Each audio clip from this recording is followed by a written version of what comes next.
오늘도 주님을 사모하여 이 자리에 나온 여러분 모두에게 주님의 크신 은총이 가득하시기를 간절히 축원드립니다.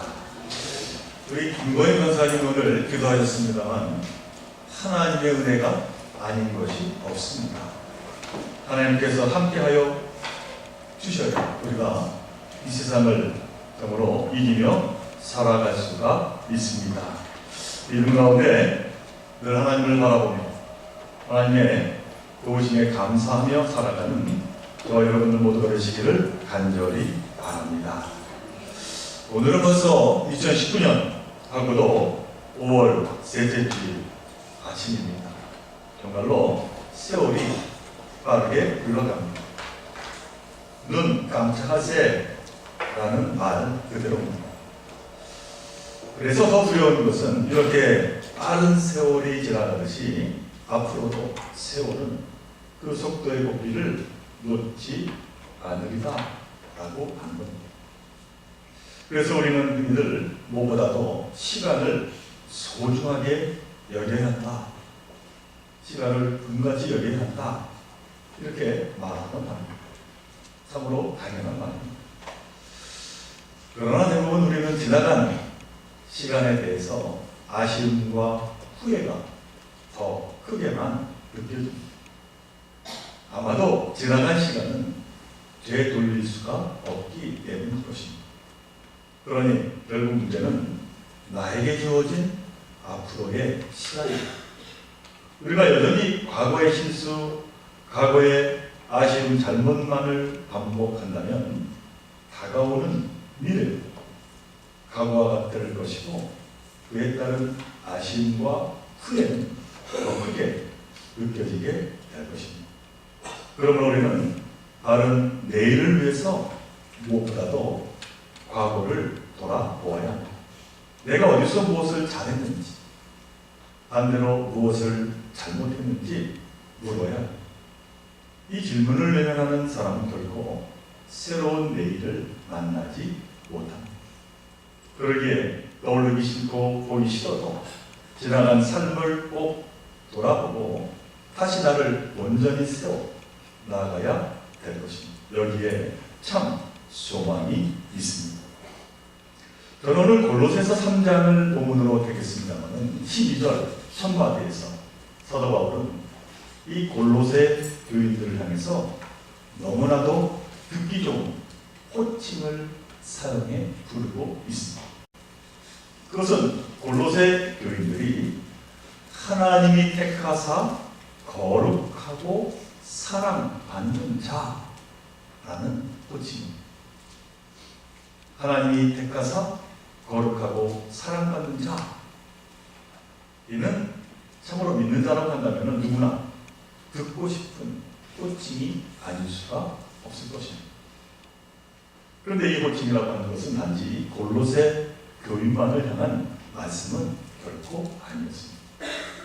사랑하는 종교성 여러분, 오늘 주님을 바라보며 이렇게 예배하는 여러분들을 향한 호칭 또한 이와 같음을 의심치 마시기 간절히 바랍니다.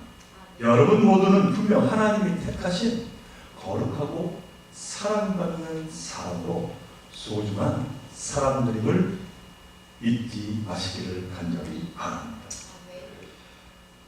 오늘 본문 골로새서 이 3장 15절에서는 사도 바울이 이렇게 골로새 교인들을 향해서 참으로 하나님이 택한 거룩하고 사랑받는 사람이라고 하는 호칭과 더불어서 또 하나의 호칭을 이제 붙이고 있습니다. 그것은 오늘 말씀의 제목이기도 합니다만 그것은 바로 부르심을 받은 사람이라고 하는 호칭입니다. 곧 저와 여러분 모두가 부르심을 받은 사람이라고 우리는 이제 이 말씀을 통해서 알게 된다라고 하는 겁니다. 그래서 너무나 우리는 소중한 사람입니다. 그런데 이러한 찬사와 호칭을 받은 이 골로새 교인들이 그렇다고 편하고 순탄한 길을 걸은 것은 결코 아니었습니다. 세상적인 영광을 받아서도 아닙니다. 오히려 그 반대였습니다. 골로새 교인들은 이 그리스도의 신앙을 지키기 위해서 오히려 모진 탄압을 받았습니다. 순탄한 길이 아니었습니다. 예수 잘 믿어 시련이 피해가고 복이 넉물째 오는 것이 아니었다라고 합니다. 오히려 더 강한 시련의 바람을 그들은 맞으며 그 가운데 그 믿음을 지키며 살아야 했습니다. 우리는 여기서 알아야 할 것이 하나 있습니다. 곧 부르심을 받은 자들에게 있어서 하나님이 주시는 축복은 우리가 처한 어려움을 피하게 해주시는 것이 아니라 우리에게 이런저런 시련을 이길 수 있는 힘을 주신다라고 하는 사실입니다. 하나님은 우리에게 고통과 시련을 이길 수 있는 능력 주시는 분이심을 결코 잊지 마시기를 간절히 바랍니다. 지난 5월 첫째 주에 어린이 주일 설교 때 섬진 강화했다는 것 초등학교 교사이면서 시인인 김용택 선생님을 제가 소개해드린 적이 있습니다만 그분의 봄바람에 실려라고 하는 시 내용 가운데 이러한 시구절이 있습니다. 당신이 나를 너무도 소중히 여겨 나는 이 세상에 귀한 사람이 되었답니다 하는 시구절. 제가 다시 한번 읽어드립니다. 당신이 나를 너무도 소중히 여겨 나는 이 세상에 귀한 사람이 되었답니다. 여러분은 누군가에게 소중한 사람으로 여겨지고 있습니다. 그래서 스스로 소중하고 귀하다고 생각하며 살아가고 계십니다. 지난 5월 1일 국내 유일의 종합예술상인 백상 예술대상식이 있었습니다. 그때 많은 사람에게 감동을 준 수상 소감이 있었습니다. 백상 예술대상 TV 부분 대상을 받은 연기자 김혜자 권사의 수상 소감이었습니다. 이 김혜자 권사님의 수상 소감은 소탈했지만 지금껏 오래도록 해온 연기자의 삶이 고스란히 묻어 있었습니다. 혹여나 상을 받을지 몰라 무슨 이야기를 할까 고민하다가 자신의 그 치매 노인 이야기를 그린 드라마 눈이 부시게라고 하는 인생작의 그 끝 엔딩에 나왔던 대사를 이제 수상 소감으로 대신했습니다. 그건 드라마 속 대사였지만 어쩌면 연기자였던 이 김혜자 권사님이 진심으로 지금의 많은 사람들에게 전하고픈 이야기였던 것 같습니다. 제가 그 수상 소감을 한번 읽어드리겠습니다. 내 삶은 때론 불행했고 때론 행복했습니다. 삶이 한낱 꿈에 불과하다지만 그럼에도 살아서 좋았습니다. 새벽에 쨍한 차가운 공기, 꽃이 피기 전 부는 달콤한 바람, 해질 무렵 불어나는 노을의 냄새, 어느 하루 눈부시지 않은 날이 없었습니다. 지금 삶이 힘든 당신, 이 세상에 태어난 이상 당신은 이 모든 걸 누릴 자격이 있습니다. 대단하지 않은 하루가 지나고 또 별거 아닌 하루가 온다 해도 인생은 살 가치가 있습니다. 후회만 가득한 과거와 불안하기만 한 미래 때문에 지금을 망치지 마세요. 오늘을 살아가세요. 눈이 부시게 당신은 그럴 자격이 있습니다. 누군가의 엄마였고 누이였고 딸이었고 그리고 나였을 그대들에게 라고 하는 수상 소감이었습니다. 이 김혜자 권사님의 이 수상 소감은 사실 우리가 신앙을 갖는 결정적인 이유입니다. 하나님이 나를 누구보다도 소중한 존재로 여겼기에 이 세상에 귀한 사람으로 태어나게 하셨고 또 그렇게 살아갈 자격이 있다는 것입니다. 사도 바울도 그러므로 너희는 하나님이 택하사 거룩하고 사랑받는 자로 살아가라고 오늘 이제 본문 12절 말씀에서 우리에게 권면하고 있는 것입니다. 사랑을 좁게 성도 여러분, 하나님이 택하사 스스로 거룩하고 귀한 자로 살아가시기를 간절히 바랍니다. 하나님의 소중한 자녀임을 언제나 잊지 않고 기억하며 살아가시기를 간절히 바랍니다. 근데 여기에서 사도 바울은 이 골로새 교인들에게 하나님이 택한 귀하고 거룩한 자로 살아간다라고 하는 것이 어떠한 삶인지 하나하나 구체적으로 설명하고 계십니다. 오늘 본문 12절로부터 13절의 말씀입니다.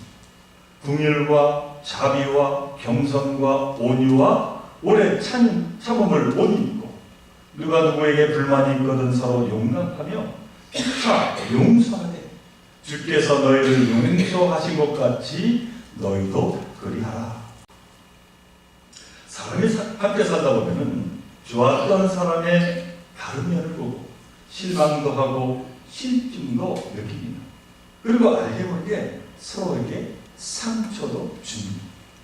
가정생활, 직장생활, 교회생활도 그렇습니다. 매일 만나는 일이 늘 좋기만 한 것이 아닙니다. 때로는 상대방에게서 용납하기 어려운 모습을 발견하기도 합니다. 그래서 실망. 바로 그러한 상황에서 우리가 거룩한 자로서 유지되기 위해서 가장 필요한 것이 무엇인지 사도 바울은 이제 골로새 교인들을 빗대어서 지금 저와 여러분들에게 말씀하고 있는 겁니다. 특별히 13절의 말씀, 우리의 마음을 찌릅니다. 누가 누구에게 불만이 있거든 서로 용납하여 피차 용서하되 주께서 너희를 용서하신 것 같이 너희도 그리하라. 솔직히 쉽지 않은 것을 사도 바울이 지금 고민하고 있는 것. 우리는 때로 가장 사랑하는 사람과 다투기도 합니다. 그래서 그만 우정과 애정이 흠이 가고 멀어지기도 합니다. 기대했던 것이 너무나 컸던 탓일까요? 우리는 생각으로 사람의 잘못을 용납하지 못합니다. 아니, 용납하지 않습니다. 그러나 이 세상에서 잘못을 저지르지 않고 사는 사람은 한 사람도 없습니다. 오늘 그가 저지른 잘못을 내일 내가 저지를 수 있습니다.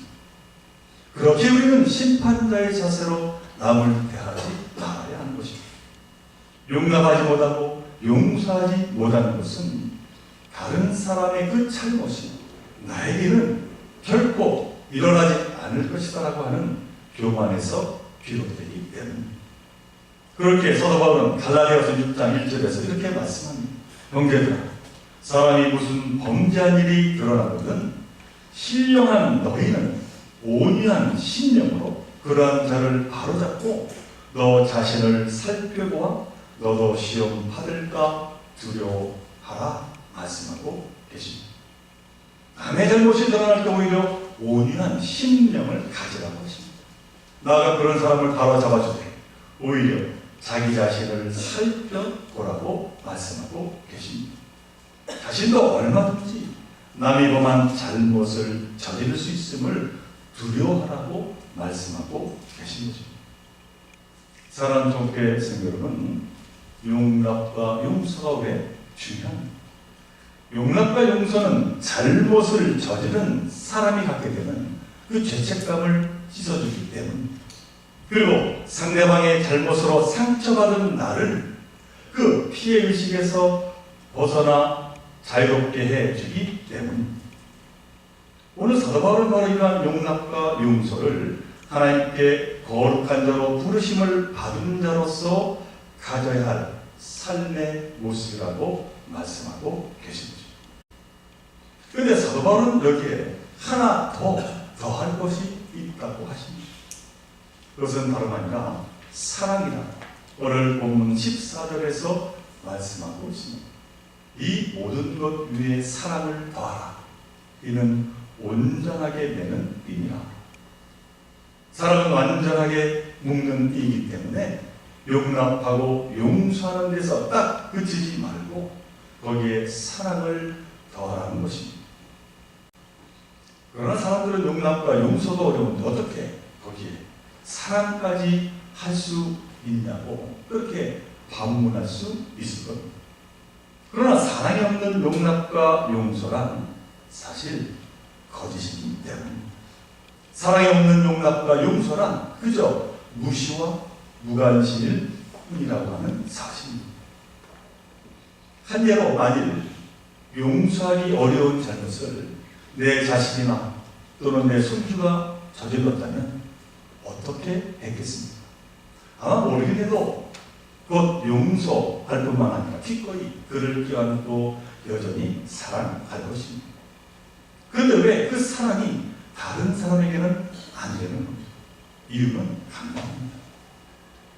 상대방에 대한 애정이 없기 때문입니다. 그러니 결국 사랑 없는 용납과 용서는 거짓, 용납과 용서일 뿐이다 라고 하는 것입니다. 그러나 우리가 이제 성경 말씀을 보시면 알겠습니다만 주님이신 예수님은 어떠셨습니까? 예수님이 보여주신 사랑은 대상에 따라 바뀌는 그런 사랑이 아니었습니다. 복음서에 보면 예수님은 사람을 가려서 사랑하지 않으셨습니다. 예수는 그 누구도 소중히 여기셨습니다. 그러기에 사도 바울은 오늘 보면 15절에서 그리스도의 평강 곧 그리스도의 평화를 말씀하고 계십니다. 그리스도의 평강이 너희 마음을 주장하게 하라. 너희는 평강을 위하여 한 몸으로 부르심을 받았나니. 대상과 상황에 따라 변하지 않는 사랑의 마음, 그것이 평화의 마음이라고 말씀하고 있습니다. 그러므로 사도 바울은 이 평화가 우리 마음을 지배하도록 하라고 권면합니다. 사랑하는 종교의 성도 여러분, 여러분의 마음은 지금 무엇이 지배하고 있습니까? 이기심입니까? 시기심입니까? 집착입니까? 바로 이런 것이 나를 지배하고 있지는 않습니다. 그렇다면 그 마음은 늘 요동칠 것입니다. 늘 전쟁입니다. 늘 시비가 끊이지 않을 것입니다. 남과 자주 다투는 사람은 그 마음은 이미 전쟁입니다. 평화가 없습니다. 당연히 사랑이 없기 때문입니다. 그래서는 대상에 따라 그 사람이 증오로 쉽게 바뀌고 합니다. 자기의 이기심과 시기심과 집착을 만족시킬 때야만이 그 마음의 평화가 찾아왔다는 것이 여깁니다. 그러나 이는 언제든지 전쟁으로 돌변하는 가짜 평화의 참 기쁨이 없음을 우리는 알아야 할 것입니다. 사실 이 세상을 보면 평화가 없습니다. 얼마 전에 아프리카에서 부활절날 교회가 폭탄이 터져서 수많은 사람이 죽고 말았습니다. 평화의 상징인 크리스마스 날도 세계는 평화롭지 못했습니다. 우리 사회가 어떻습니까? 우리 가정이 어떻습니까? 정으로 치열한 경쟁으로 서로 죽이기에 바쁜데 어찌 평화롭게 될 수가 있겠습니까? 그런데 이런 치열한 참으로 전쟁이 어디서 시작됩니까? 바로 각자의 마음입니다. 내 마음을 시기심, 이기심, 탐욕, 집착이 지배하고 있는데 어찌 평화가 오겠는가 하는 것입니다. 제 선배 목사님 한 번은 어느 교회 여신도의 모임에서 강의를 한 적이 있었다고 합니다. 그때 한대로 자기 교회 권사님의 자녀가 너무나도 잘된 이야기를 하게 되었다고 합니다. 그래서는 이제 아멘 하고 그렇게 화답할 줄 알았는데 아멘 소리는 안 나오고 일제히 한숨이 나오더라는 것입니다. 남의 자식이 잘 되는 이야기를 하면 같이 기뻐해야 할 것 같은데 그만 내 자식은 왜 그런가 하면 속이 탔기 때문에 그러니 그 마음의 평화가 있을 수가 있겠습니다. 바로 이런 치열한 마음으로 세상을 살아가는 골로새 교인들에게 사도 바울이 평화를 말씀하고 있습니다. 그냥 피상적으로 말로만 하는 평화가 아니라 생명을 살리는 그리스도의 평화를 가지라고 그들에게 말씀하고 있는 겁니다. 다시 한번 말씀드립니다. 그리스도의 평화는 무엇입니까? 사랑의 마음을 갖는 것입니다. 남을 귀하게 여기는 것입니다. 그러나 그리스도의 평화가 내 마음을 주장하게 되면 세상이 달라 보이는 것입니다. 풀 한 포기가 싱그럽습니다. 이슬만 내려도 내 헌탁한 마음을 깨끗하게 씻어줍니다. 모두가 다 소중하게 보입니다. 사랑하는 종교의 성도 여러분, 호흡을 가다듬고 그리스도의 평화, 세상을 다시 바라보시기를 간절히 바랍니다. 원망이 없어지고 기쁨이 충만하게 될 줄로 믿습니다. 사도 바울은 이제 결론적으로 부름받은 자로서의 평화를 향한 행동, 지침을 말씀합니다. 오늘 본문 16절로 17절의 말씀입니다.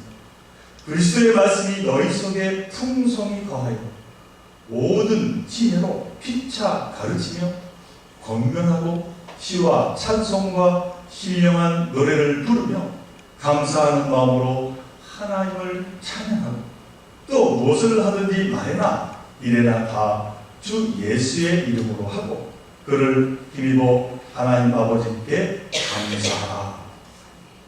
사도 바울이 우리에게 주신 말씀입니다. 그 주님을 만나듯 하나님의 말씀을 묵상하고 그 말씀 가운데 은혜를 깨달으라 하십니다. 또한 믿음의 본이 되는 그 삶, 곧 하나님을 찬양하는 삶을 살라고 하십니다.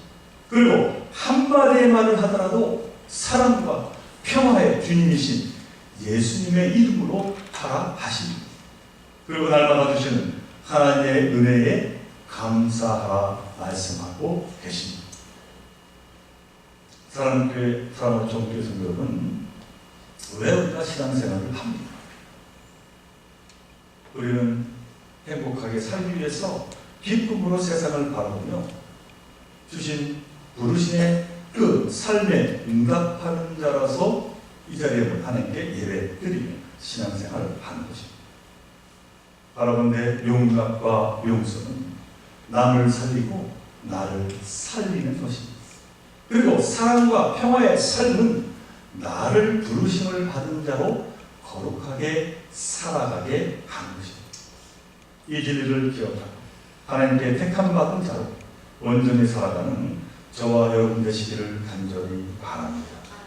우리는 부족한 자들입니다. 그러므로 스스로 부족한 자임을 고백하고 하나님을 온전히 바라보며 그러므로 성령의 도우심을 받아 주신 은혜의 삶을 이제 감당하는 저와 여러분 되시기를 간절히 바랍니다. 우리 좋은 교회가 사랑과 평화가 넘쳐나는 참 신앙 공동체가 되도록 힘쓰는 저와 여러분 모두가 되시기를 주님의 이름으로 간절히 축원을 드립니다. 함께 기도드립니다. 사랑하는 하나님, 참으로 저희들은 하나님께서 택한 거룩하시고 참으로 사랑스러운 자임을 말씀합니다. 저희들 부족하지만 이 놀라운 하나님의 축복을 언제나 기억하며 거룩한 자로 살아가는 자들 되게 하여 주옵소서. 저희들 사랑을 나누고 서로에게 위로하며 격려하며 힘이 되는 자들 되게 하여 주시고 무엇보다 마음을 합하여 하나님의 영광 돌리는 저희들 모두가 되게 하여 주옵소서. 이 모든 것 간절히 바라올 때마다 우리도 예수 그리스도의 이름으로 감사하며 기도하옵나이다. 아멘.